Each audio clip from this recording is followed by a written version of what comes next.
Assalamualaikum warahmatullahi wabarakatuh. Terima kasih Bapak-Bapak, Ibu-Ibu yang sudah hadir di acara sosialisasi kewajiban perpajakan instansi pemerintah. Ini nanti kita refreshing ya sekalian ya. Nah, sebelum mulai acara, mungkin bisa di-share dulu undangannya, Mas Royan.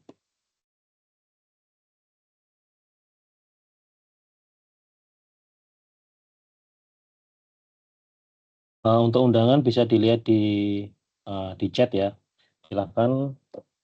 Mohon maaf untuk absensi bisa dilihat di chat. Silakan absensi dulu di link yang sudah disediakan di chat.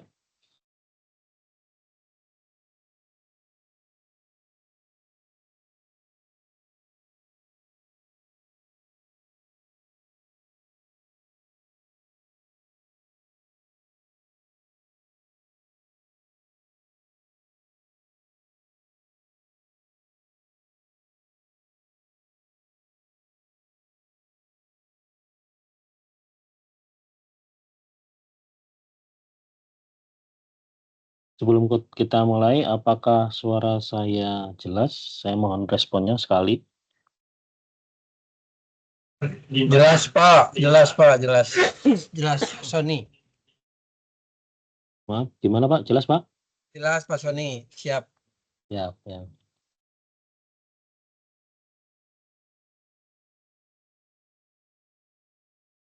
Terima kasih ya Bapak Ibu.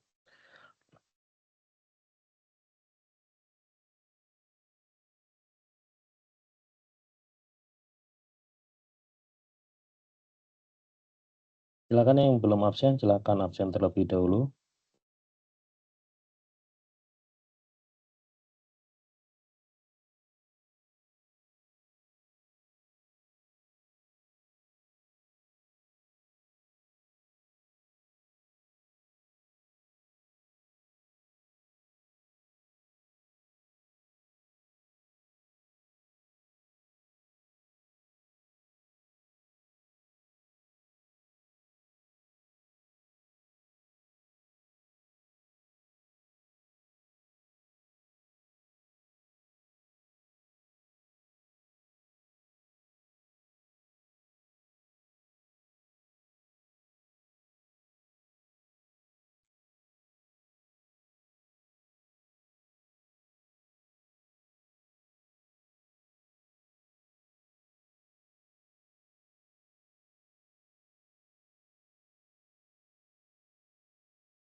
Vale, vale. Lewat sana, ingat mereka lewat sana.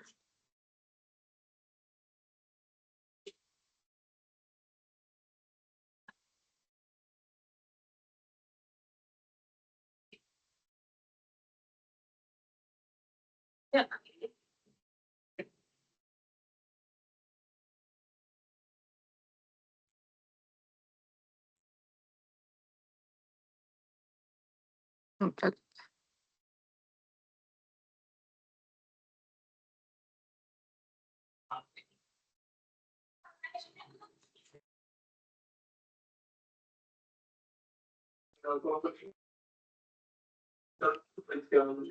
Halo, nggak ada suaranya.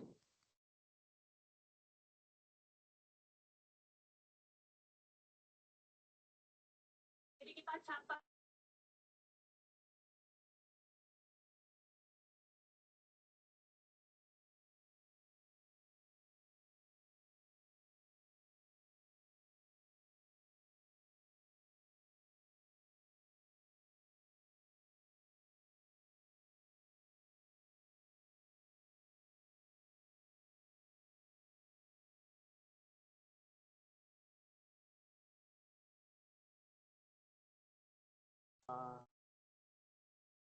Karena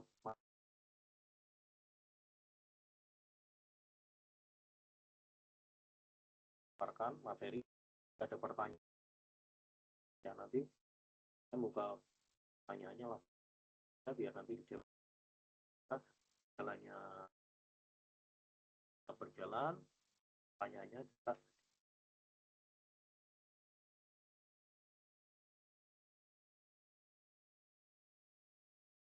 karena cukup kecil ya.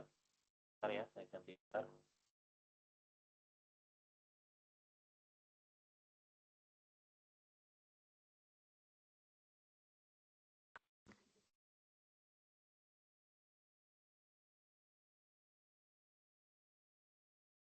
Halo, tes. Dengeran ya? Oke. Bisa di-share Mas Rehan materinya? Bismillahirrahmanirrahim. Assalamualaikum warahmatullahi wabarakatuh. Yang harusnya acara mulai jam 10, kita mulai setengah 11 kurang. Semoga meskipun cepat, paling enggak untuk merefreshing Bapak Ibu semuanya sebagai bendara. Nanti jika ada pertanyaan silakan di kolom chat. Nanti apabila masih dari sosialisasi ini nanti masih butuh penjelasan, silakan datang ke KPP di Helpdesk KPP. Saya mulai dengan pantun ya, meskipun ini ya di tim ya. Anak elang terbang ke angkasa, menjaga wilayah dengan gagah. Dengan ini kami buka acara sosialisasi kewajiban perpajakan instansi pemerintah. Assalamualaikum warahmatullahi wabarakatuh. Nama saya Sony, saya penyuluh dari KPP Pratama Depok Cimanggis. Kami dari tim penyuluh akan memaparkan instansi sosialisasi kewajiban perpajakan instansi pemerintah. Bisa di-share Mas Rehan materinya, apa saya nge-share? Oke, saya nge-share ya.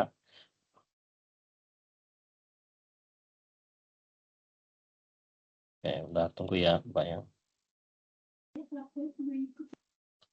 Untuk yang bocor Bu, silakan ditutup ya Bu ya, Bapak Ibu.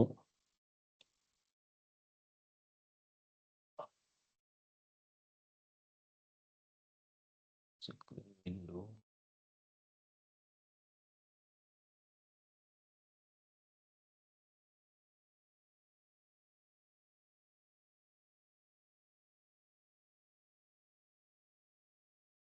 Oke. Kewajiban perpajakan instansi pemerintah dari KPP Pratama Depok Cimanggis.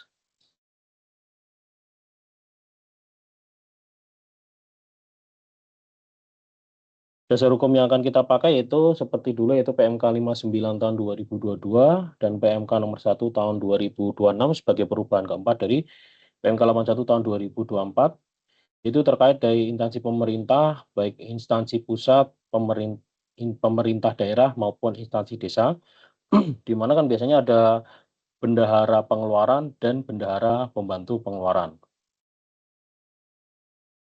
Nah, kewajiban daripada bendahara pusat, daerah maupun desa, baik itu bendahara pengeluaran (BP) atau bendahara pembantu pengeluaran, itu yang jelas yang pertama tetap mendaftarkan diri, di mana saya yakin pasti baik BP maupun BPPP sudah melakukan pendaftaran.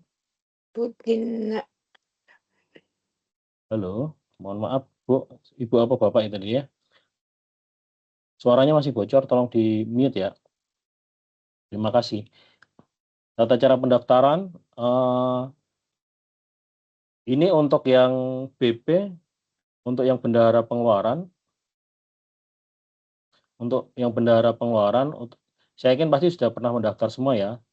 Nah, untuk yang BPPP, bendahara pembantu pengeluaran, itu yang mendaftarkan adalah instansi dari instansi pusatnya. Jadi bisa dilakukan melalui kortek dari instansi pusatnya. Nah, pendaftaran ini dilakukan untuk mendapatkan NITKU dari masing-masing BPP, sehingga BPP ini bisa melakukan pembayaran melalui deposit, atau kalau diberikan role itu bisa mengkonsep bukti potong. Kemudian pajak apa saja sih yang memang harus yang berhubungan sama bendahara, yaitu yang pertama PPh pasal 4 ayat 2, yaitu pemotongan dan penghasilan yang dibayarkan pada pihak lain atas persewaan tanah dan bangunan. Yang pertama, yang kedua yaitu pengalihan.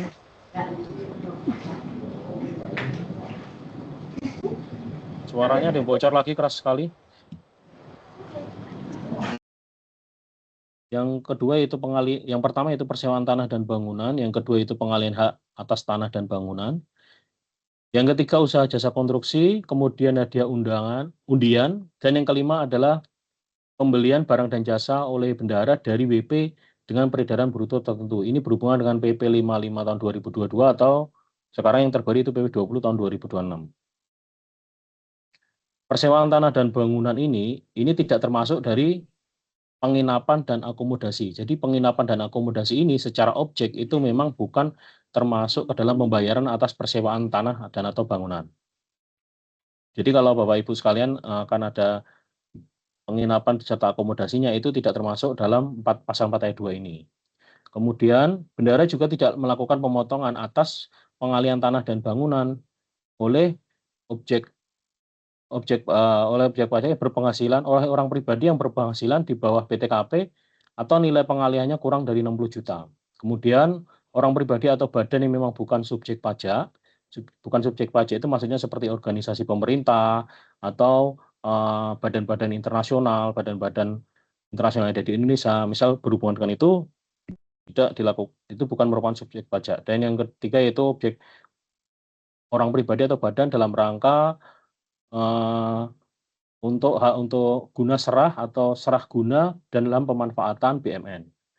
Kemudian yang kedua, tidak dilakukan pemotongan atas pembayaran dengan mekanisme uang persediaan. Nah, ini sebagai contoh yaitu pasal 4 ayat 2 persewaan tadi. Misal ada suatu dinas melakukan persewaan gedung, dan di gedung itu dia juga bekerja sama dengan PT yang lain melakukan service charge 20 sama 700 juta. Dinas secara persewaan untuk PPh-nya pemotongannya gimana? Apakah 700 atau 20 juta saja? Nah, itu kalau secara aturan itu dinas harus memotong 700 plus 20 kali 10%. Jadi apa yang ada service charge di dalam persewaan itu boleh dimasukkan di dinas. Dan ini disetor atas nama pemerintah, nanti bukti potongnya tetap bukti potong yang PTX gitu. Termasuk juga untuk pengadaan tanah dan bangunan. Tanah dan bangunan ini ada porsinya masing-masing, yaitu kalau untuk pemerintah, digunakan untuk pemerintah, itu PPh finalnya itu 0%, tapi kalau pemerintah, misal pemerintah mengadakan suatu anggaran atau rencana untuk membuat rumah sederhana atau rusun, lah itu 1%. Nah, di luar pemerintah dan rusun, ini kenanya 2,5%. Ini tetap semua disetor atas pemerintah, nanti tetap dikecualikan pemotongan PPh dengan menunjukkan SKB. Misal ada SKB tanah dan bangunan, lah itu bisa dikecualikan dari pemotongan PPh. Kemudian apabila contohnya lagi seperti pasal 4 ayat 2 pemerintah melakukan tender konstruksi perbaikan kantor misal.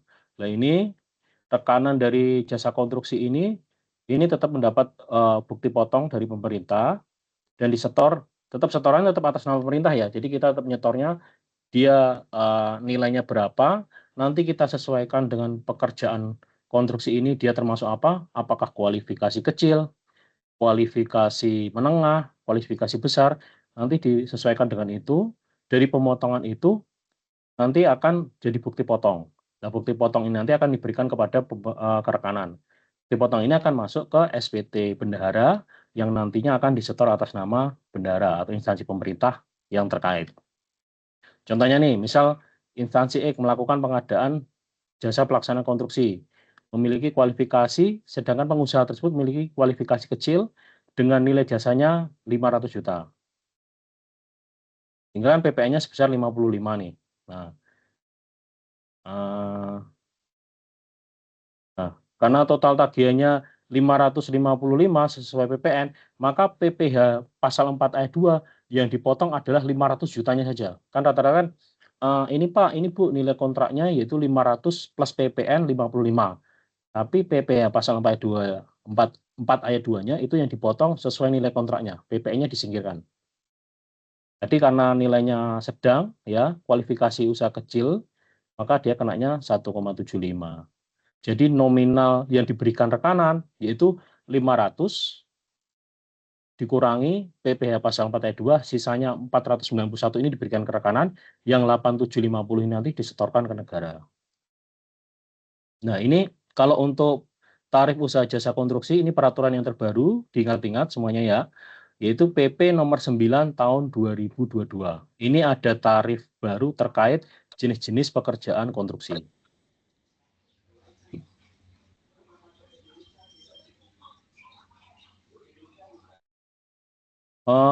Selanjutnya itu untuk hadiah undian. Apabila dinas ini melakukan acara, terus ada hadiah undian. Hadiah undian ini langsung dikalikan dari brutonya 25%. Ini semua disetor atas nama perintah, dan nanti bukti potongnya diberikan kepada penerima. Terus yang kedua, selain tadi yang persewaan, pengalihan tanah, konstruksi, 4 ayat 2 juga meliputi peredaran bruto tertentu MKM, itu jika bendahara ini melakukan pengadaan.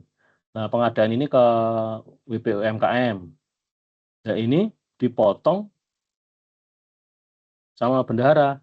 Namun apabila lawan transaksi OP tersebut memiliki suket ya, surat keterangan bahwasanya dia termasuk dalam wajib pajak yang menggunakan peredaran bruto tertentu, itu bukan berarti dia tidak dipotong, dia tetap dipotong, tapi tarifnya 0,5%.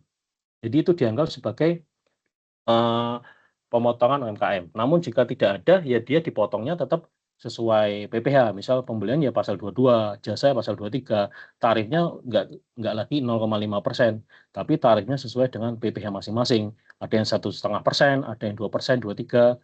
Jadi kalau dia tidak bisa menunjukkan, misal Bapak Ibu sekalian belanja barang, terus orang tersebut tidak bisa menunjukkan bahwasanya dia punya suket, itu dia tetap dipotong sesuai pasal yang bersangkutan, 21, 22, 23.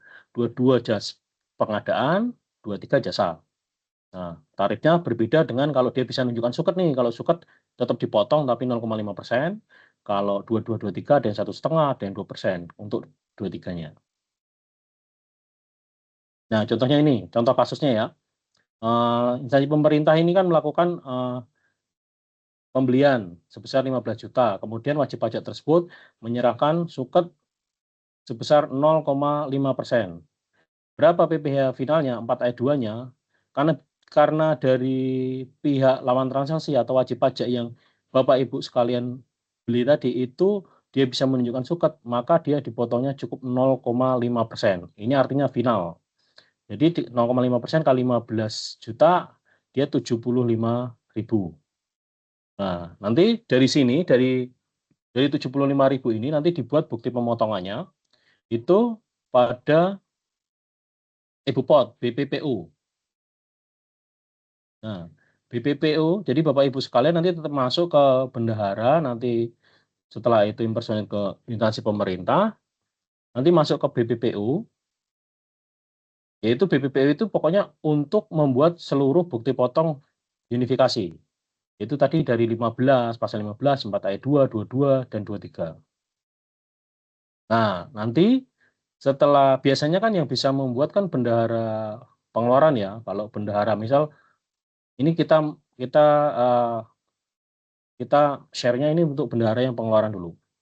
Kalau untuk bendahara pengeluaran misal membuat itu tadi 4 ayat 2, nanti masuk ke e-Bupot, setelah masuk ke Bupot, pilih BPPU, setelah itu di belum terbit ada konsep atau create e-Bupot BPU. Itu diklik, nah nanti akan muncul seperti ini, tinggal kita pilih periode masanya, masanya bulan apa, terus habis itu statusnya otomatis, kalau memang dia masih belum pernah dibuat ya berarti normal, untuk TIN-nya atau NPWP-nya, yaitu kita masukkan NIK lawan transaksi. Terus setelah kita masukkan lawan transaksi, kita klik di nama, namanya nanti abu-abu, begitu kita masukkan NIK itu akan muncul namanya.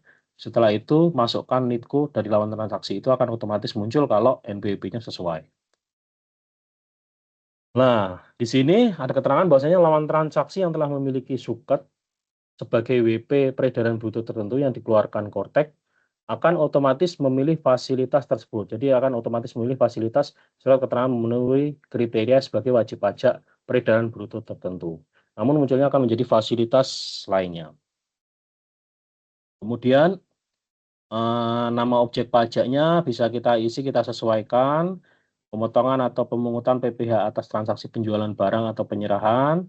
Jenis pajaknya pasal 4 ayat 2 ini otomatis. Kemudian sifatnya bersifat final. Final artinya nanti dia tidak dijadikan sebagai kredit pajak. Terus dasar pengenaannya yang mana? Yang 15 juta tadi. Terus tarifnya sesuai. Kalau memang yang saya bilang tadi, kalau dia ada suket ya berarti 0,5%. Jadi nanti pajak penghasilannya itu 75.000.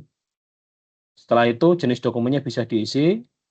Jenis dokumen tagihan atau dokumen pembelian atau invoice dan sebagainya. Nomor dokumennya kalau ada, kalau tidak ada ya di strip.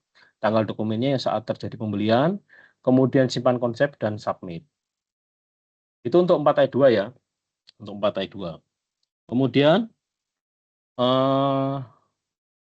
unifikasi selain 4 ayat 2, yaitu yang lain adalah PPh pasal 15. Kalau yang ini terkait penerbangan ya, kalau di Depok ini mungkin jarang lah ya, jarang. Tapi perlu diketahui bahwasanya ini sama juga dengan 4 ayat 2, jika ada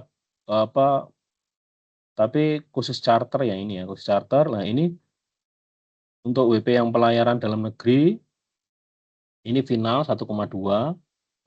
Kalau untuk yang dalam negeri tapi khusus charter yaitu tidak final 1,8%. Ini sama, rekamnya juga sama di e-Bupot BPPU.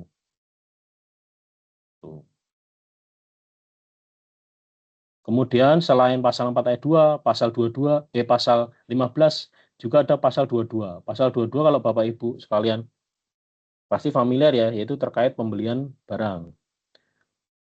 Kalau pembelian barang, kalau benar pasti pasal 22.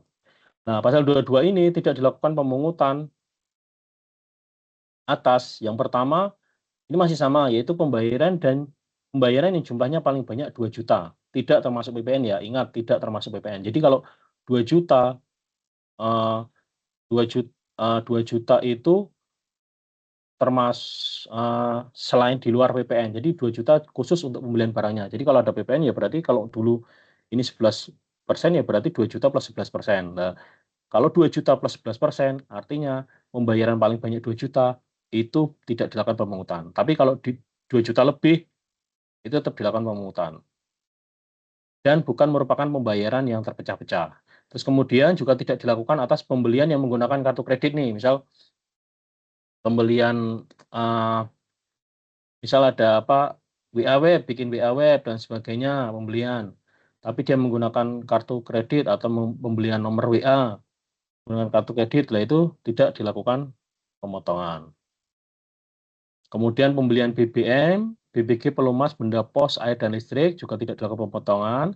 Terus pembelian yang menggunakan dana BOS, yaitu terutama biasanya dilakukan oleh BPP, Bendahara Pembantu Pengeluaran ya. Biasanya kan rata-rata menggunakan kayak SMP, SD, MTS dan sebagainya kan menggunakan dana BOS. Kemudian pembelian gabah atau beras.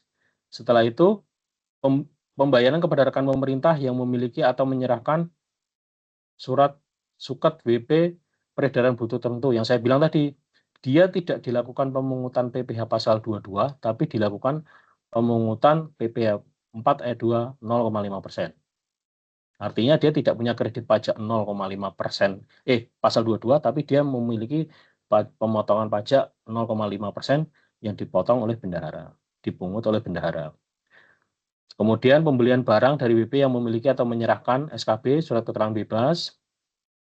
Dan yang terakhir yaitu pembayaran dengan mekanisme uang persediaan atas pembelian barang yang dilakukan melalui pihak lain dalam SIP. Misal ada pembelian barang atau pengadaan melalui SIP, namun mekanismenya menggunakan uang muka, bukan menggunakan LS ya. Nah, itu tidak bisa dilakukan pemungutan pasal 22. Nah, contoh dari bukti pungut PPh pasal 22. Yang pertama yaitu contohnya kita contohkan bahwasanya pemerintah melakukan pembelian kepada rekanan dengan nilai transaksi 250 juta. Nah, 250 juta ini ternyata rekanan tidak memberikan suket. Artinya kita potong PPh pasal 22 yaitu 1,5%. 1,5% dari 250 juta yaitu 3.750. Gimana pembuatannya? Artinya nanti yang diberikan kepada lawan transaksi ada 250 juta dikurangi PPh 22.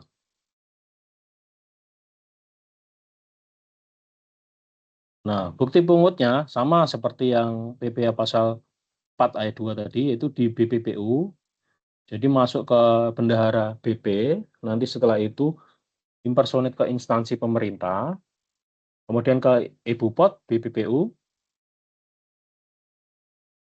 terus kemudian memilih create Bupot. Setelah itu memilih tax period. Tax period ini kan masih tampilannya dulu ya. Kita memilih masanya bulan apa. Sama kayak tadi, statusnya, TIN-nya yaitu NIK-nya, NIK lawan transaksi. Kan yang dipotong, yang dipungut kan lawan transaksi, orang tersebut atau badan tersebut. Jadi NIK-nya ya lawan transaksi. Terus nama akan otomatis muncul, NITCO-nya dipilih. Diklik, dipilih di bawahnya pasti kalau NPWP benar, NITCO yang muncul adalah NITCO lawan transaksi. Kemudian pilih jenis fasilitas sesuai dokumen yang disampaikan lawan. Apakah memang tanpa fasilitas atau ada fasilitas SKB 22. Nah, untuk transaksinya nanti bisa dipilih itu pemungutan oleh bendaharawan ya, pemungutan oleh bendaharawan yang pasal 22. Nanti setelah pemungutan oleh bendaharawan nanti akan muncul statusnya itu pasal 22 dan status PPh-nya ini tidak final, pasti akan terus final. Kalau di PPh 4 ayat 2 tadi itu akan muncul final kan, kalau yang ini akan muncul tidak final. Jika ini sudah muncul pasal 22 dan tidak final artinya sudah sesuai. Terus DPP-nya akan muncul yang sesuai DPP kontrak dengan lawan transaksi tadi. Kemudian dokumen tipenya apa? Apakah faktur pajak? Apakah biasanya faktur pajak ya? Misal kita beli sesuatu ke lawan transaksi, nanti lawan transaksi menerbitkan PPN 02. Nah, nanti dari faktur itu akan kita potong PPh 22. Nanti kita harus tahu nih lawan faktur pajaknya, nomor fakturnya kita isikan, terus referensi juga kita isikan. Nah, pembayarannya nanti kita lihat apakah LS atau uang persediaan, ya kan? Jika LS pasti akan muncul SP2D-nya. Jika uang persediaan, nomor SP2D tidak bisa diedit. Kemudian NITCO-nya nanti pilih mana yang melakukan pemotongan. Kadang kan dari BP misal yang melakukan pembelian pemungutan 22 itu ternyata BPP. Jadi bendahara pembantu pengeluaran. Misal di bawah Dignas ada apa nih? Di bawah misal kayak yang lain saya kurang tahu juga ya, kalau yang lain misal ada BP-nya di sub, terus bawahnya ada apa lagi. Lah itu tinggal kita pilih NITKU-nya. Asal memang dari BPP itu sudah didaftarkan di NITKU, di unit kerja yang lain di profilnya bendahara pengeluaran. Nanti dipilih sesuai NITKU yang sesuai, kemudian save draft dan lakukan submit. Nanti setelah disubmit akan muncul di list di belum terbit. Nah, seperti ini. List di belum terbit nih. Di belum terbit ini akan muncul. Nah, nanti tinggal kita pilih nih setelah muncul. Ini akan setelah muncul ini tinggal kita pilih nih diklik di sini. Kalau untuk semuanya ya kita klik semuanya. Kalau satu-satu kita klik yang di sini satu-satu.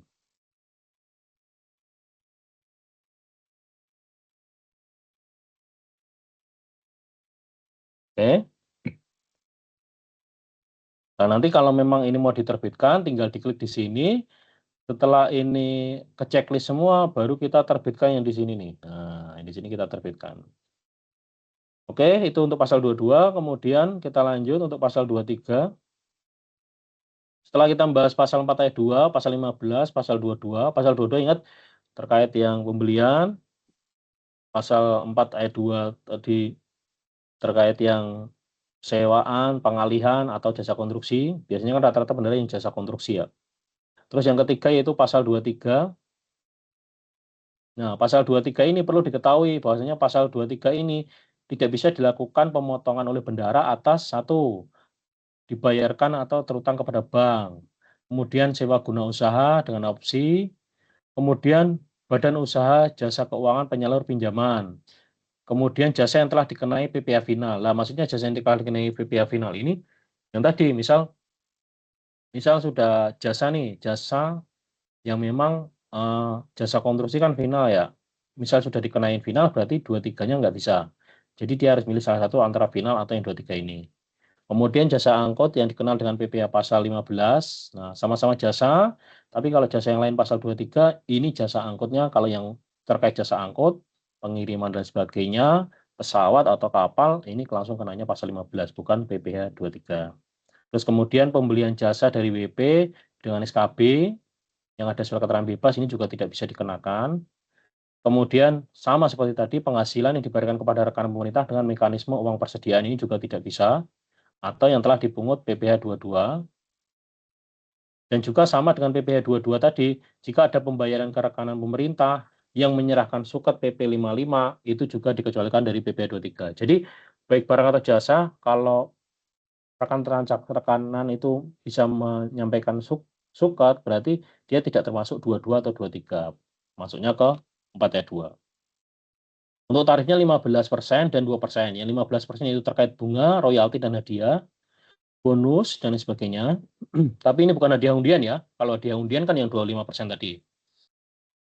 Yang kedua, tarif 2% yaitu sewa atau penghasilan lain terkait penggunaan harta. Kecuali yang sudah masuk ke cek PPh pasal 4 ayat 2. Terus kemudian imbalan sehubungan dengan jasa teknik manajemen konsultasi, selain yang telah dipotong PPh pasal 21 atau 4 ayat 2 yang tadi, yang konstruksi tadi. Jadi kalau nggak masuk 4 ayat 2 yang konstruksi, nggak masuk ke 21, berarti ini imbalannya masuknya ke pasal 21, ke pasal 23 jasanya.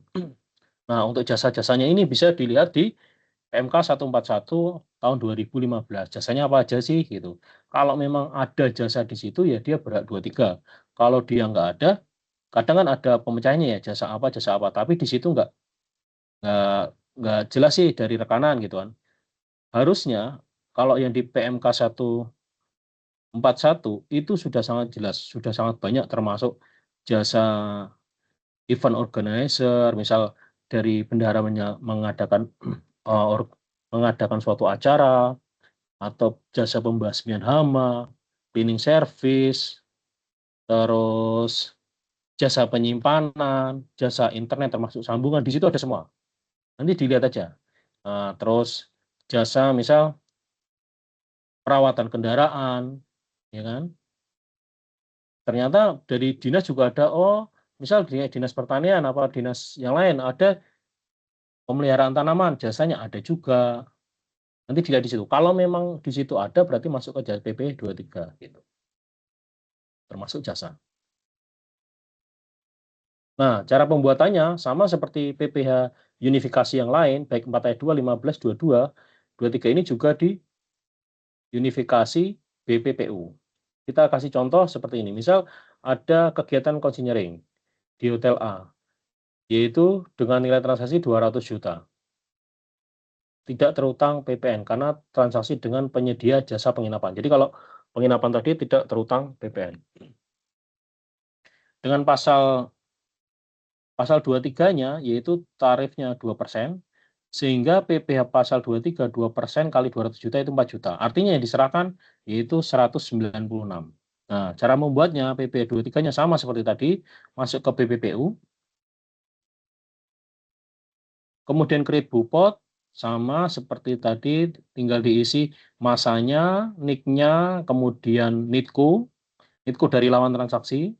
Setelah itu kita masuk ke jenis apa fasilitas, apakah ada fasilitas atau tanpa fasilitas. Kalau 23 biasanya tanpa fasilitas, kecuali kalau ada SKB ya. Kemudian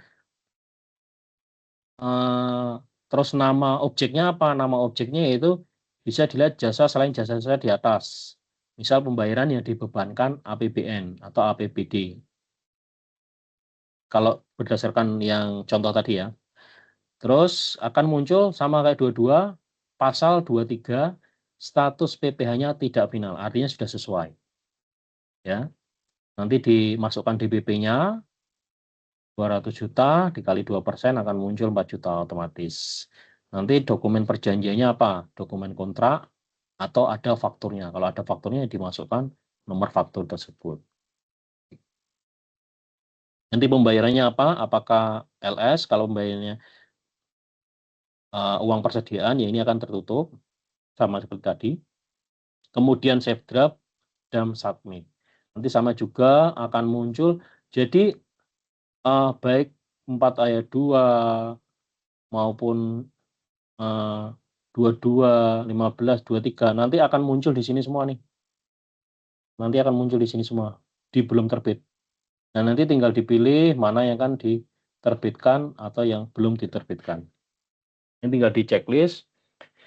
Masuk ke sini, misal ada 23 sama 24, 25 nanti akan saya jelaskan di belakang, itu misal mau diterbitkan semua ya tinggal kita checklist, terbitkan, baik 22, 23, 24. Jadi unifikasi ini semuanya masuk nggak masalah.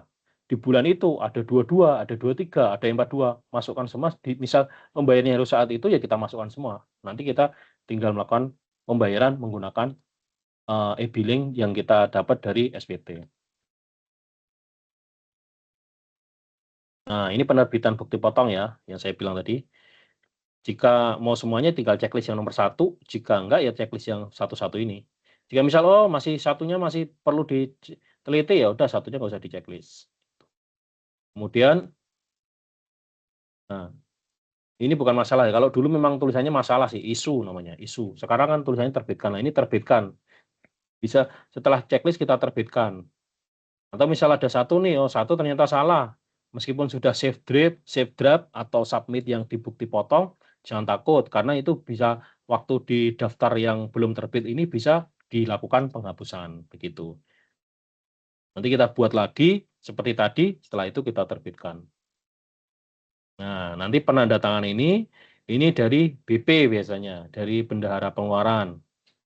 Gantung sih bendahara pengeluaran bisa memberikan role kepada bendahara pembantu pengeluaran atau tidak. Tapi kan biasanya daripada misal bendahara pembantu pengeluaran terlalu banyak nanti malah bingung, malah salah, diulang lagi pembetulan dan sebagainya, mending kalaupun melakukan konsep memberikan role ke BPP, bendahara pembantu pengeluaran itu nggak apa-apa, memberikan role-nya nanti misal sudah dimasukkan di PIC dari NITKU, misal NITKU dari masing-masing BPP itu sudah dimasukkan, nanti sudah dapat NITKU.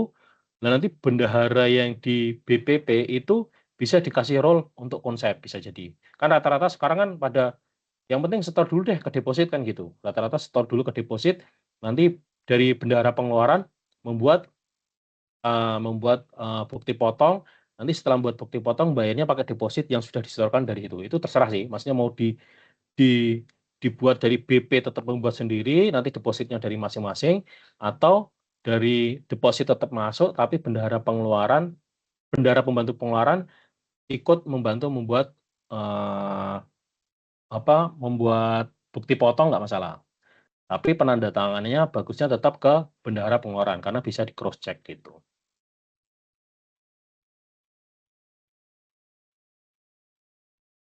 Nah, setelah masuk ke tanda tangan, isikan kode otorisasi dari masing-masing bendahara atau PIC dari instansi bendahara pengeluaran. Setelah itu submit tanda tangan. Ya. Setelah itu submit tanda tangan.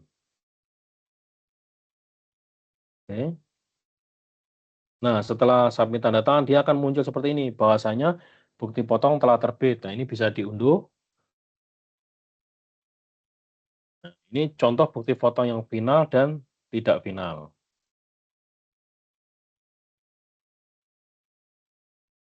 Nah, kalau final, lihat di atasnya ini. Ini ada tidak final kalau untuk tidak final. Bentuknya sama, BPPU, tapi ini tidak final dan ini final. Nah, ini. Di kolom kanan atas agak ke tengah. Nah, setelah kita membuat bukti potong, bagaimana SPT masa PPh unifikasinya?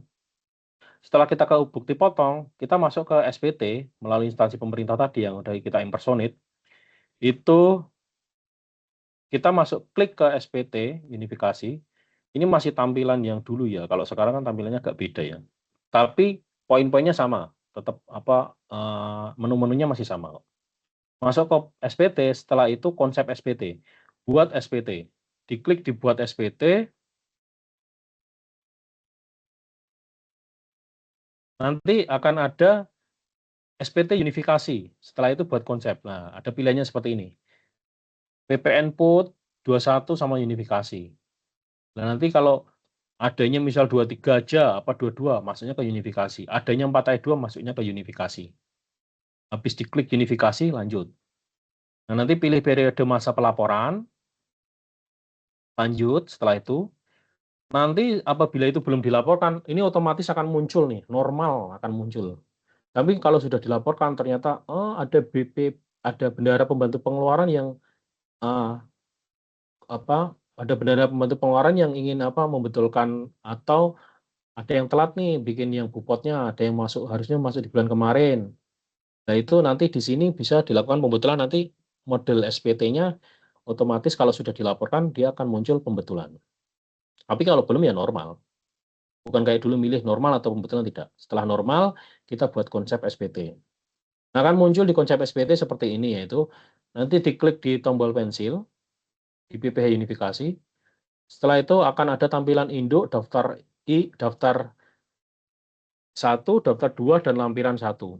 Nanti bagian induk ini akan otomatis ada identitas pemotong, pajak penghasilan, dan pernyataan dan tanda tangan. Nanti pernyataan dan tanda tangan ini yang induknya ya, dari A, B, C. Kemudian di pajak penghasilannya, jika semuanya ada nih, yang saya bilang tadi 4 ayat 2 ada, 22 ada, 23 ada, akan muncul nilainya di situ. Akan muncul nilainya setelah dilihat nilainya betul, yang memang harus dibayar itu sekian. Nah, nanti bisa langsung ke bagian C unifikasi, berisikan pernyataan, kita klik di sini, di pernyataan, lalu bayar dan lapor. Tapi sebelum itu kita cek dulu, bahwasanya di daftar 1 itu ada BPPO, bukti potong yang unifikasi tadi. Kalau yang di daftar 1 yang di tabel 2 itu ada BPNR, yaitu non-resident. Artinya ini biasanya untuk yang ada misal ada mungkin taruhlah ada tenaga ahli dari luar negeri dan sebagainya, lah itu masuknya ke NR. Kemudian di daftar 2 ini ada daftar penghasilan pembayaran sendiri dan kumulatif. Kemudian di lampiran 1, ini ada daftar bukti potong atau pemotongan pajak yang dipungut oleh PMSE atau di Siplah. Di Siplah nanti kalau ada pemotongannya baik Kalau yang PPN kan di PPN, kalau yang PP21 nanti pemotongannya nanti masuknya ke sini. Itu. Nah, setelah itu diklik yang nomor 11 ini sesuai, terus kita centang, kita klik bayar dan lapor, kode otorisasi, masukkan tanda tangan signer, kemudian simpan dan konfirmasi tanda tangan. Setelah itu akan muncul di SPT menunggu pembayaran. Tadi kan di konsep ya, nanti terus muncul di SPT menunggu pembayaran. Selagi terdownload, nanti kita lihat biasanya sih nanti setelah kita bayar dan lapor, nanti untuk yang billingnya itu akan otomatis ke download di web di kanan atas. Nanti kita lihat di download ada tidak. Kalau memang tidak bisa ditemukan, Bapak Ibu sekalian bisa melihat di daftar kode billing yang belum dibayar. Nanti setelah itu bisa dilihat, bisa di-download. Nah, kemudian dilakukan pembayaran. Pembayaran biasanya menggunakan deposit ya. Nah, nanti kalau untuk pembayaran setelah dibayar selesai, clear, nanti SPT itu akan rata-rata sih sekitar 10 menit, minimal 10 menit itu akan pindah ke, setelah dilakukan pembayaran, akan pindah ke SPT dilaporkan. Mohon maaf ada yang bocor lagi. Bisa di-mute Mas Ryan. Kemudian PPh pasal 26.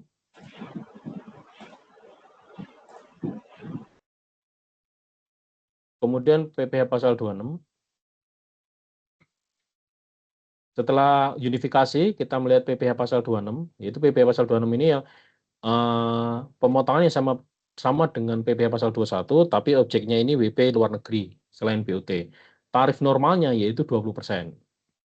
Nah, misal ada tenaga ahli atau apa untuk yang dari luar negeri, biasanya terkait dengan imbalan hubungan jasa dan sebagainya, itu kalau dia tidak bisa menunjukkan bahwasanya dia surat keterangan domisili BPLN, SKD BPLN, maka dia langsung dipotong 20%. Tapi kalau dia bisa menunjukkan, itu ada hitungannya tersendiri. Itu menggunakan P3B. Bisa dikenakan, P3B itu bisa dikenakan, bisa tidak, tergantung dari perjanjian dengan Indonesia dan negara asalnya dari WP luar negeri tersebut. Kemudian yang intinya itu kita ke pasal 21. Jadi setelah kita membahas PPh unifikasi, pasal 26 dan pasal unifikasi dari pasal 4 ayat 2, pasal 15, pasal 22, pasal 23, kemudian pasal 26. Nah, kita membahas PPh pasal 21 terkait pemotongan penghasilan pegawai. PPh pasal 21 yaitu PMK-nya yang terbaru, itu kita tetap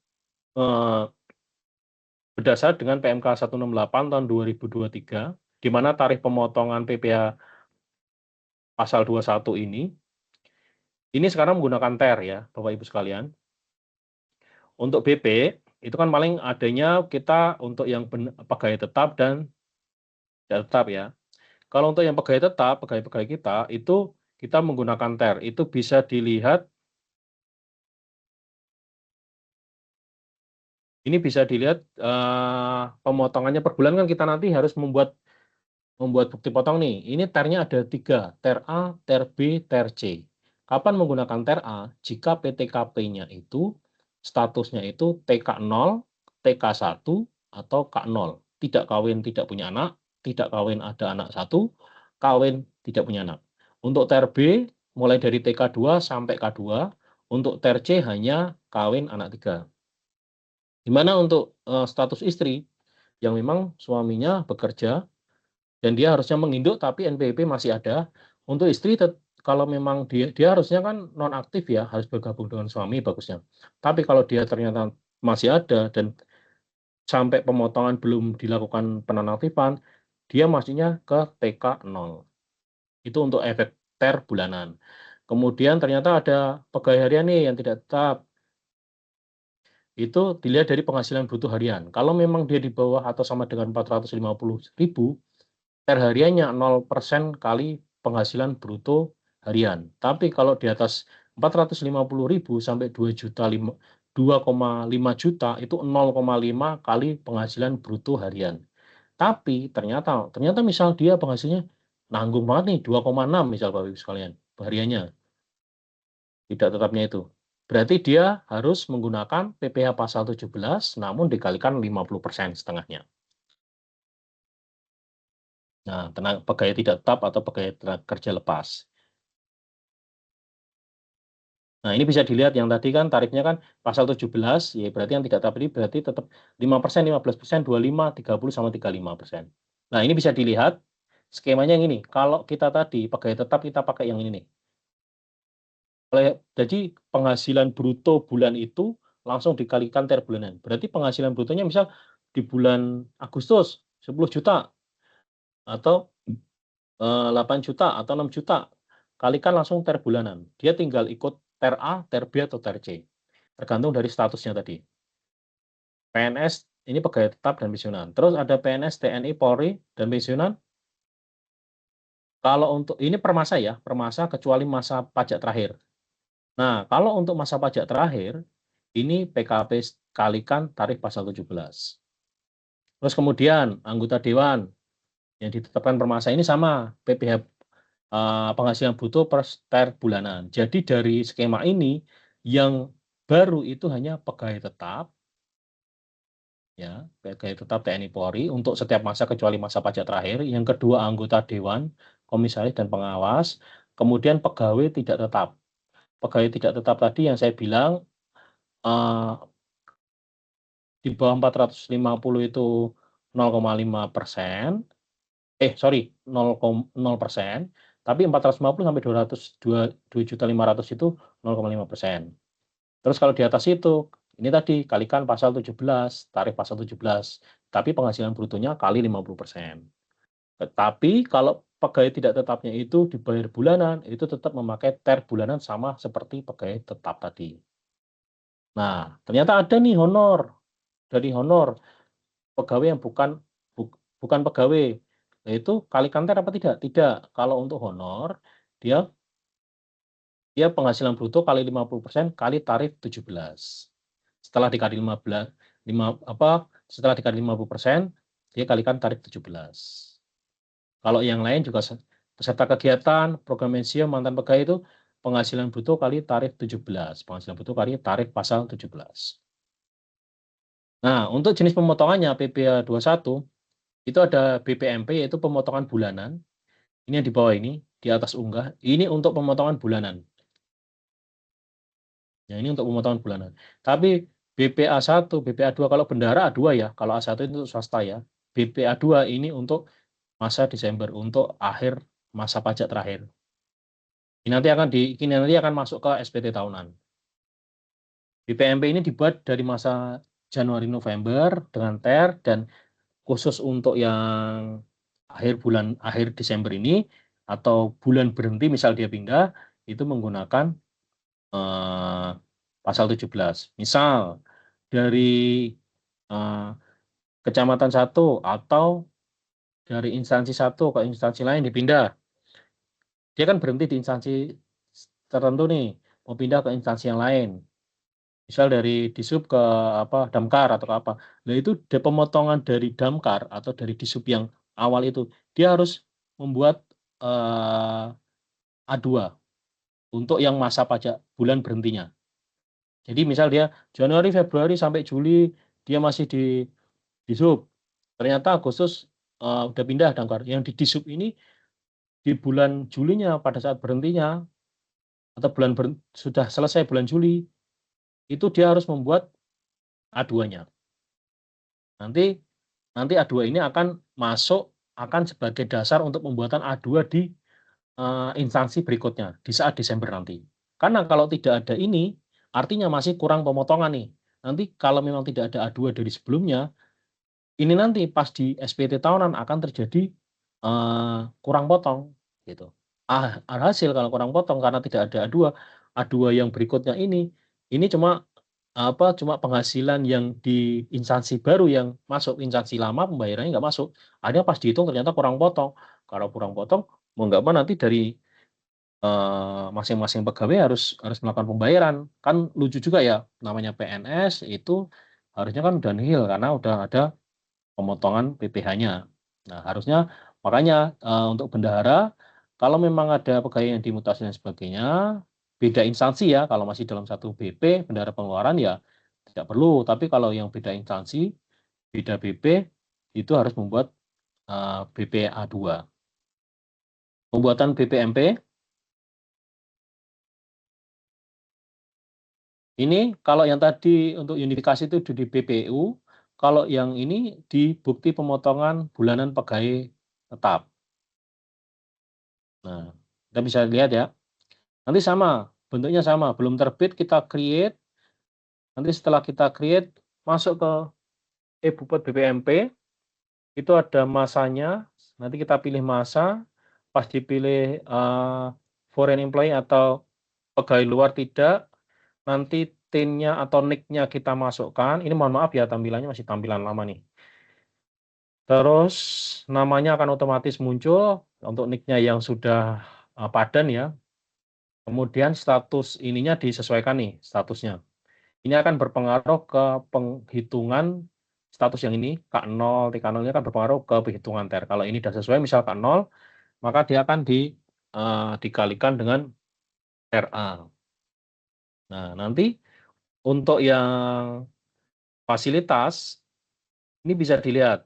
Pada bagian ini, fasilitas pada PPh DTP tidak termasuk PPh 21 DTP atas penghasilan teratur bulanan yang diterima PNS TNI Polri. Jadi kalau yang ini, kalau kita yang beberapa PNS yang memang sudah ditanggung pemerintah untuk pemotongan 21-nya, itu di sini tidak perlu kita tulis PPh ditanggung pemerintah. Itu udah otomatis. Jadi kita tetap ditulisnya tanpa fasilitas. Jadi kita selain itu, kalaupun ada DTP yang lain-lain itu bisa dimasukkan. Tapi kalau khusus yang DTP yang khusus pasal 21 untuk penghasilan teratur PNS TNI Polri tidak perlu ditulis PPh ditanggung pemerintah. Kemudian nama objeknya bisa dilihat, bisa diisikan penghasilan yang diterima tetap, penghasilan yang diterima ini tinggal dipilih sesuai dengan yang akan dibuatkan. Kemudian NITKO-nya bisa dilihat apakah pasti kalau yang pengeluaran ini sekarang kan terpusat ya, pasti yang mengeluarkan kan bendahara pengeluaran yang di. Nah, ini kita tulis di NITKO-nya, kita pilih di NITKO bendahara pengeluaran atau instansi pemerintah pusat mungkin. Terus penghasilan bruto berapa? Lah rate-nya ini sudah menyesuaikan. Ingat kita tadi memilih PTKP tadi. Jadi jangan sampai salah. Kalau ini salah, rate-nya juga akan salah. Itu. Kemudian setelah itu save draft terus submit. Nah, nanti akan muncul di belum diterbitkan sama kayak tadi. Setelah itu kita menerbitkan bupot, masanya per ini kita centang kita terbitkan. Nah, setelah kita terbitkan ini nanti, ini akan masuk ke SPT. Jadi kalau di SPT itu memang, udah saya bikin bupot tapi belum diterbitkan, artinya memang, sudah bikin SPT tapi ternyata belum muncul, artinya di e-bupot itu belum diterbitkan. Dicek lagi apakah sudah diterbitkan atau belum. Kemudian setelah kita membuat bulanan, kita membuat akhir tahun atau di saat bulan berhenti, yaitu BPA2. Sebenarnya pembuatannya sama seperti tadi, kita tinggal milih BPA2. Setelah BPA2 kita create bupot atau konsep di belum terbit. Terus setelah itu kita lihat nih,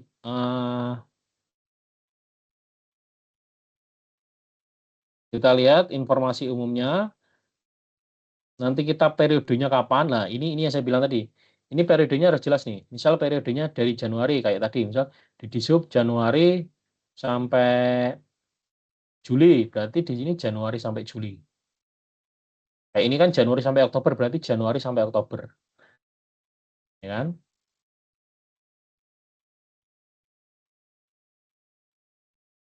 Terus statusnya ini normal, NIK-nya ini dipilih sesuai ini, akan jika sudah pemadanan ini akan muncul, NIP-nya kalau NIP-nya ini diisi untuk pakai PNS, terus ini gendernya, kemudian ini ada nih golongannya sama statusnya, status yang ini tadi. Jangan sampai salah untuk status ya, saya ingatkan berkali-kali statusnya ini. Kemudian, nah status pemotongannya ini dilihat nih, apakah dia setahun penuh atau dia kurang dari setahun, atau memang kurang dari setahun yang penghasilannya disetahunkan. Kalau memang ada misal dari pegawai nih, ada yang pegawai PNS wanita, saya ingin berhenti PNS misal. Dia mau ibaratnya misal punya suami mau meninggalkan Indonesia. Lah itu bisa disetahunkan. Kalau dia posisi kurang dari setahun, itu untuk yang memang berhenti di tengah jalan, tapi masih bekerja di Indonesia. Tapi kalau untuk setahun penuh ya yang pegawai yang memang ya dari Januari sampai Desember, nah itu setahun penuh.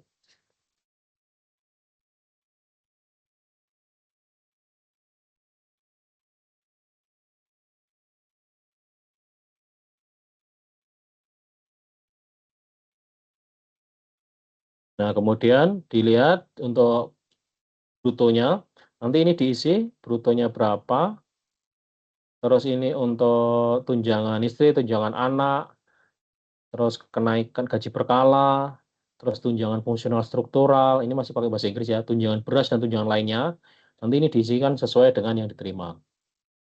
Kemudian yang saya bilang tadi, kalau memang ini setahun penuh dari Januari sampai Desember, kita tidak usah klik yang 18 ini. Tapi kalau memang yang tadi saya bilang dari dari Januari ke Agustus, Juli ke instansi satunya, ke BP1, yang ternyata setelah itu pindah ke instansi satunya yang BP-nya beda, bendahara pengeluarannya beda. Nah ini dia kalau dia ada aduannya, harus membuat A2, pas di get data ini dia akan muncul nih. Jadi saat bendahara yang kedua akan membuat BPA2 di Desember, nanti pas membuat BPA2 di Desember, dia akan get data ini, dia akan muncul dari pemotongan Januari sampai Juli atau Agustus tadi. Jadi BPA2 yang pertama akan muncul. Kalau BPA2 yang pertama akan muncul, akan bersatu dengan BPA2 yang kedua, dan ini pemotongannya sudah sesuai. Tapi kalau ini nggak muncul, artinya yang pertama belum membuat. Nah, itu nanti yang menyebabkan ini jadi kurang bayar. Begitu. Nah, setelah itu akan otomatis muncul, setelah bergabung akan otomatis perhitungan dan sebagainya. Nah, nanti akan muncul ke PPh pasal 21-nya.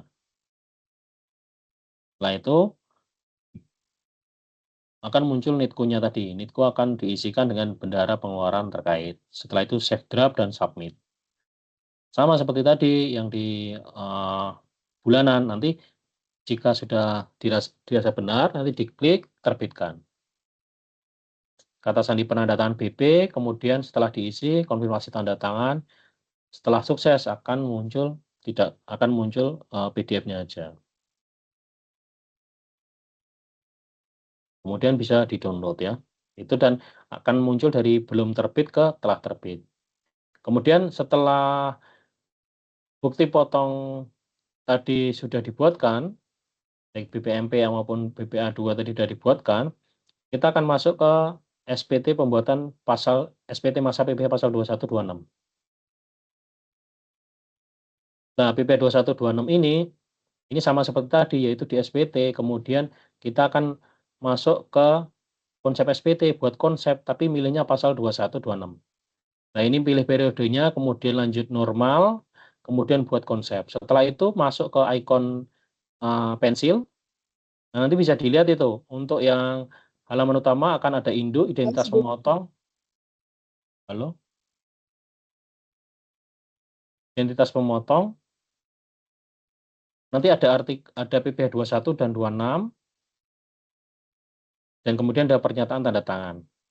Nanti untuk yang lampiran IA1 itu untuk PPh 21 pegawai tetap, IB itu untuk yang tadi untuk yang menerima secara daftar bulanannya, untuk IA1, untuk IB yaitu untuk yang masa pajak terakhir atau BPA2.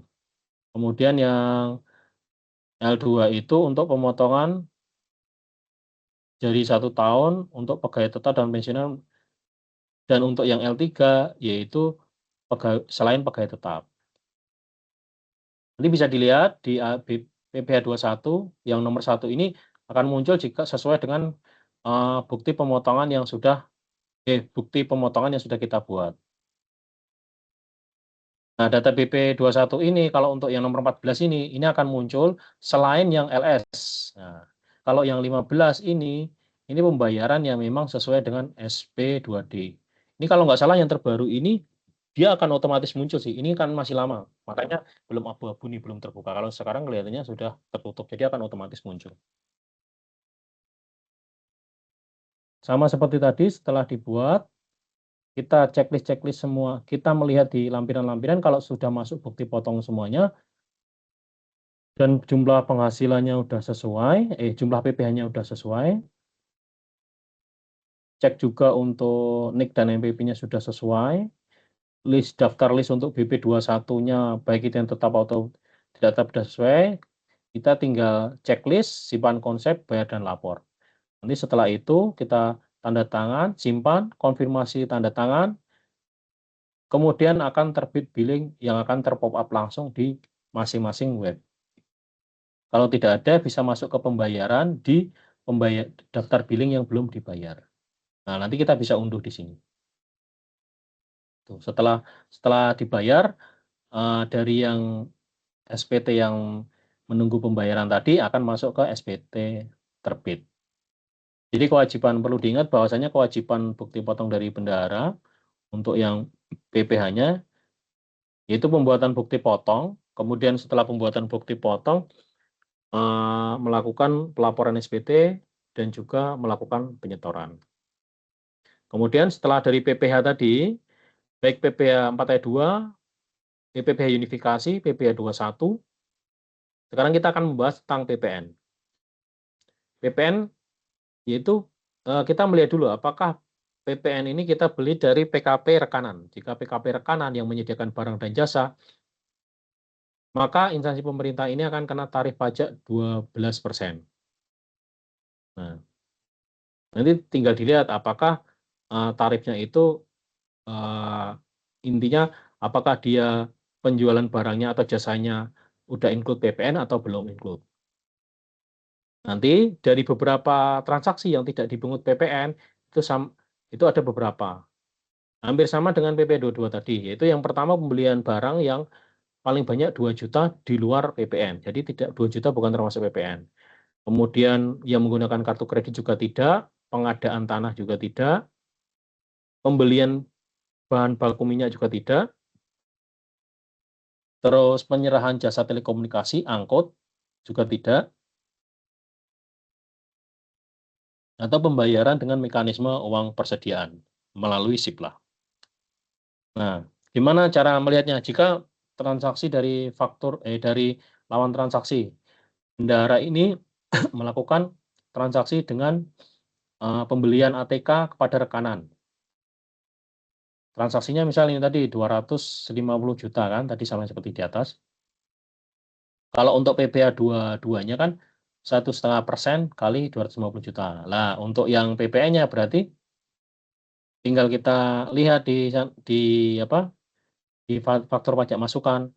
Harusnya PPN-nya ini yaitu 250 juta dikali menjadi DPP nilai lain 11/12 kali 12%. Nah, kan dibikin sama lawan transaksi kan 0, kok 0, mohon maaf. Dibikin lawan transaksi kan rekanan itu menggunakan faktur 02. Nah, kita ngeceknya di faktur pajak masukan. Kita cek di e-faktur, kita klik di e-faktur, kemudian kita cek di pajak masukan. Setelah itu kita reload di sini, biasanya kalau belum muncul kita reload, pastikan periode yang ini nih sudah sesuai, ya. Kalau di sini begitu masuk, oh kok nggak ada, coba di reload. Namun pastikan periode ini sudah sesuai. Syukur-syukur kalau memang sudah dikasih tahu, oh nomor fakturnya ini. Kalau belum, coba periode ini bulan apa kemarin kita melakukan transaksi. Ini bulan apa, kita klik bulannya, tahunnya berapa, kita reload lagi. Nanti akan muncul, terdapat list pajak masukan dari lawan transaksi yang akan terprepop secara otomatis. Kemudian klik pensil kita untuk masuk ke dalamnya. Setelah itu kita lihat, apakah memang transaksi ini menggunakan mekanisme langsung atau menggunakan UP. Jika menggunakan mekanisme langsung, isikan nomor SPD. Terus jika menggunakan UP, cukup dipastikan kalau isiannya sudah benar. Namun kalau memang transaksi ini tidak sesuai, oh ternyata transaksi ini tidak sesuai nih, dan sebagainya, tidak ada transaksi sesuai dengan data tersebut, atau SP2D memang belum diterima, maka pemungut bisa masukkan ke tandai sebagai tidak valid. Setelah sesuai, misal ini sesuai, kita anggap tadi sesuai, kita sudah masukkan baik SP2D atau cukup kita cek karena memang ini uang persediaan, kita masuk ke klik dokumen. Ini nanti kita generate dulu, biasanya ini belum merah, ini biasanya warna abu-abu, kita generate, klik, terus habis itu kita reload lagi, kita masuk, akan muncul PDF, kita download, kita save, simpan file PDF, maka akan terunduh file PDF faktur pajak. Ini akan dijadikan dasar untuk pembayaran pembayaran PPN tadi. Nah, bagaimana kalau memang ada yang dikembalikan? Ya artinya kita sama seperti sama seperti PKP yang lain, kita tetap membuat, meskipun kita instansi pemerintah, kita dapat membuat nota retur. Nota returnya, kalau yang tadi kita klik untuk yang pensil, kita klik sekarang yang tanda panah bolak-balik. Nanti setelah itu kita klik di situ, kita isikan, kita pastikan dulu terisi otomatis nomor fakturnya, tanggal fakturnya diisi tanggal pembuatan retur. Kalau tanggal hari ini, ya meskipun fakturnya udah sebulan yang lalu, kita buat returnya hari ini ya tanggal hari ini.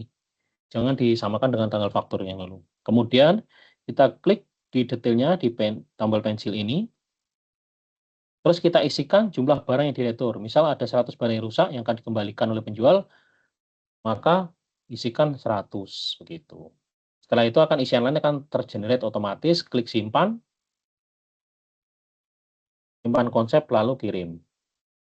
Nah, setelah itu untuk instansi pemerintah ini SPT masa PPN-nya adalah PUT, yaitu PPN bagi pemungut. Kalau dulu PUT ya, sekarang PPN bagi pemungut PPN dan pihak lain yang bukan merupakan PKP. Nanti kan faktur pajaknya udah muncul semua, kita buat SPT, kita klik di konsep, kemudian kita klik PPN bagi pemungut PPN pihak lain, kita lanjut, kita pilih periode, kemudian lanjut, kita pilih normal, kemudian buat konsep SPT. Setelah muncul ini, kita akan muncul sama seperti tadi, sama seperti SPT yang lain. Intinya kalau di ini akan muncul SPT ini, kita klik ikon yang pensil. Kalau memang kita ingin mengulang, kita bisa klik hapus. Kalau sebelum kita laporkan, kita klik di pensil. Nah, setelah itu akan muncul SPT PUT-nya itu seperti ini tampilannya. Nanti cek pada isian SPT, baik halaman utama maupun pada lampir-lampirannya. Nanti induknya ini akan ada induk, terus pemungut PPN, kemudian ada, jadi lampiran 1 ini yang dipungut oleh, yang daftar PPNBM yang dipungut oleh pemungut PPN yang bukan merupakan PKP. Lampiran 2 ini yang dipungut oleh pihak lain. Nah, setelah itu kita lihat nih yang di kolom I1 nih, ada jumlah PPN yang dipungut. Ini nanti otomatis akan muncul dari PPN yang dibuat dari rekanan melalui 02 tadi. Tapi yang sistemnya UP ya. Kalau yang LS kan tidak akan muncul di sini. Nah, kalau untuk yang pihak lain, ya disiplin dan sebagainya tadi, ini akan muncul di poin kedua, sama. Yang di poin A juga, jumlah PPN dan ini. Jadi kita tinggal masuk, kita cek di lampiran 1, lampiran 2.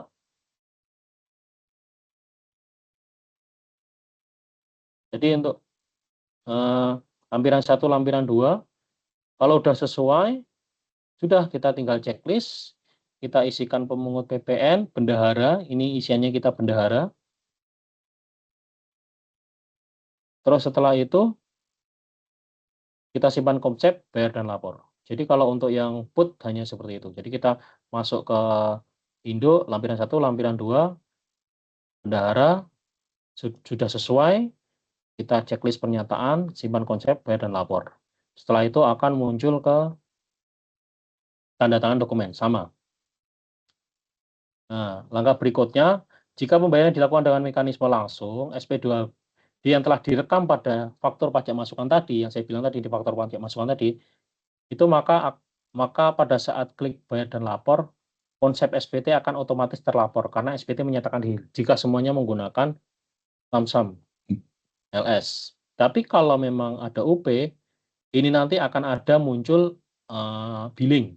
Nah, billing nanti kan biasanya kan dari BPP biasanya kan pada store nih di deposit. Kalau BP kan jelas nih ya di deposit lah, itu nanti akan membayar melalui deposit. Kalau memang tidak cukup ya nanti masuk ke billingnya bikin deposit lagi gitu. Setelah itu simpan konsep konfirmasi tanda tangan. Sama seperti yang lain, SPT menunggu pembayaran, kemudian kita harusnya ter-pop up billing. Kalau belum ter-pop up billing, di pojok kanan ini biasanya di masing-masing web ter-pop up billing. Kalau belum ter-pop up billing, lihat di pembayarannya. Ada kode billing, cetak kode billingnya. Unduh kode billing, setelah itu kita gunakan untuk pembayaran. Setelah dilakukan pembayaran, maka SPT yang di menunggu pembayaran tadi akan masuk ke SPT dilaporkan. Nah, untuk yang deposit pajak tadi, berkali-kali saya menyatakan deposit pajak, karena ada beberapa, memang banyak dari BPP yang melakukan pembayaran untuk melakukan penyetoran melalui deposit pajak, sehingga untuk yang pada saat BP membuat faktur atau membuat bukti potong, membuat SPT masa PPN itu sudah ada nilainya. Kalau ini harusnya sudah paham semua ya. Kita untuk deposit kita melalui layanan mandiri kode billing, kemudian akan ada muncul nama bendaranya, identitas wajib pajak, kemudian setor nih, setor billing, kita pilih 164.116.18.100 setoran untuk deposit pajak. Pilih periodenya, periode bulan apa. Kalau periodenya itu tergantung perjanjian sama ini ya. Kalau memang transaksinya memang Juni, Juli ya bagusnya jangan sampai terlambat, sehingga memudahkan juga untuk BP membuat bukti potong ataupun membuat SPT masa PPN. Kemudian diisikan nilainya berapa, unduh kode billing. Akan terpop up kode billing. Jika tidak, masuk juga sama ke pembayaran tadi di daftar kode billing yang belum dibayar. Nanti akan muncul seperti ini, dilakukan pembayaran. Setelah itu cek di buku besar apakah sudah masuk atau belum. Jika sudah ya berarti bisa dilakukan untuk pembayaran. Nah, selain itu ada pemungutan PPN tanggung renteng, di mana instansi pemerintah. 12, Kak. Halo? 12, Kak. Halo, sudah 12. Halo? Kalau ada pertanyaan di ini ya Bu, link chat ya Bu ya. Nanti akan dijawab teman saya ya. Ya, bentar lagi ini selesai kok. Ini udah di akhir ya, pemungutan untuk PPN tanggung renteng. Penyerahan BKP dari rekanan yang non PKP ini menurut Per 11, bahwasanya instansi pemerintah yang melakukan perolehan barang atau pembelian tadi penyerah dari BKP atau JKP dari pengusaha yang bukan PKP ini tetap wajib memungut ini, makanya dengan menggunakan pemungutan PPN tanggung renteng. Nah, ini PPN-nya pembuatan billingnya kalau tadi billingnya tadi kan 411.618.100. Kalau untuk yang tanggung renteng 411.211.108. Ada tulisan pembayaran PPN tanggung jawab secara renteng. Nah, oke. Dari PPH sudah, unifikasi sudah, 21 sudah, PPN sudah. Yang perlu diketahui adalah untuk kesimpulannya itu penyetoran dan pelaporan. Untuk jangka waktu pembayaran yaitu selain PPN itu semuanya tanggal 15 bulan berikutnya ya. Jika ini Juli berarti tanggal 15 bulan Agustus. Untuk PPN jika Juli berarti PPN-nya maksimal Agustus tanggal akhir. Ya, selain PPN semua tanggal 15 untuk penyetoran jatuh tempo pembayaran penyetoran. Kalau untuk pelaporan unifikasi dan 21 itu tanggal 20. Kalau pembayaran tanggal 15, pelaporan tanggal 20. Kalau PPN semuanya akhir bulan. Mungkin itu saja dari kami. Kalau sekiranya, mohon maaf sekiranya nanti agak terlalu cepat karena memang waktunya sempit. Yang jelas nanti akan kami share juga materinya. Apabila ada yang kurang jelas, tadi kan saya sudah menyatakan untuk di chat, kalau memang ternyata masih belum jelas, nanti silakan datang ke helpdesk kami selalu buka Senin sampai Jumat jam 8 sampai jam 4, tidak ada waktu istirahat di di tengah-tengah zuhur karena kami bergantian shift. Jadi nanti kalau memang ada yang perlu diskusikan lagi atau bertanya terkait yang materi ini ada yang memang belum paham, silahkan nanti Bapak Ibu sekalian bisa hadir di helpdesk. Terima kasih atas kehadirannya Bapak Ibu sekalian. Apresiasi untuk yang hadir. Semoga dengan adanya refreshing ini bisa membawa kita semua makin taat administrasi, katanya seperti itu ya Bapak Ibu sekalian ya. Terima kasih. Sebelum saya tutup, nanti saya pastikan juga nanti akan ada YouTube-nya nggak sih Mas ini? Ada ya di Mas Rehan? Tadi saya sudah sampaikan Pak untuk pertanyaan karena ini kan waktunya mepet juga ya mau Jumatan ya. Tadi seharusnya kan waktu pas saya presentasi tanyakan di live chat aja nggak apa-apa tadi. Soalnya ada teman satu lagi saya yang menjawab. Tapi kalau memang perlu diskusi, perlu pertanyaan, nanti ke helpdesk nggak apa. Intinya kita dari jam 8 sampai jam 4 itu kita nggak ada istirahat. Kita nanti di tengah setengah 1 jam 1 itu kita akan ada pergantian shift. Gitu aja. Terima kasih sekali lagi untuk Bapak Ibu Bendahara. Ya, nanti akan dikirim kemana Mas Royhan?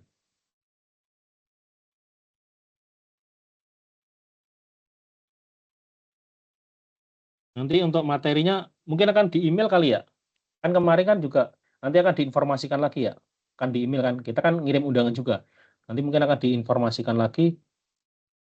Nah, klik di G-Drive ya, lebih mudah ambil materinya. Nanti untuk YouTube-nya juga kita akan share ya link YouTube-nya. Gitu. Baik, kami dari penyuluh KPP Pratama Depok Cimanggis mengucapkan terima kasih sebesar-besarnya kepada Bapak Ibu Bendahara sekalian yang telah sudi dan berkenan hadir meluangkan waktu untuk untuk mempelajari kewajiban perpajakan instansi pemerintah. Sebelum saya tutup, izinkan saya berpantun, burung cendrawasih indah kalau terbang, apalagi hinggap di dahan pohon jati. Acara kita sudah tiba di penghujung, mari kita wujudkan instansi pajak taat sejati. Taat pajak sejati. Kebalik. Terima kasih semuanya. Wabillahi taufiq wal hidayah. Wassalamualaikum warahmatullahi wabarakatuh. Terima kasih Bapak-bapak sekalian, Ibu-ibu sekalian. Terima kasih Bapak. Terima kasih sekali. Ya. Izin lift Pak. Ya Pak, terima kasih.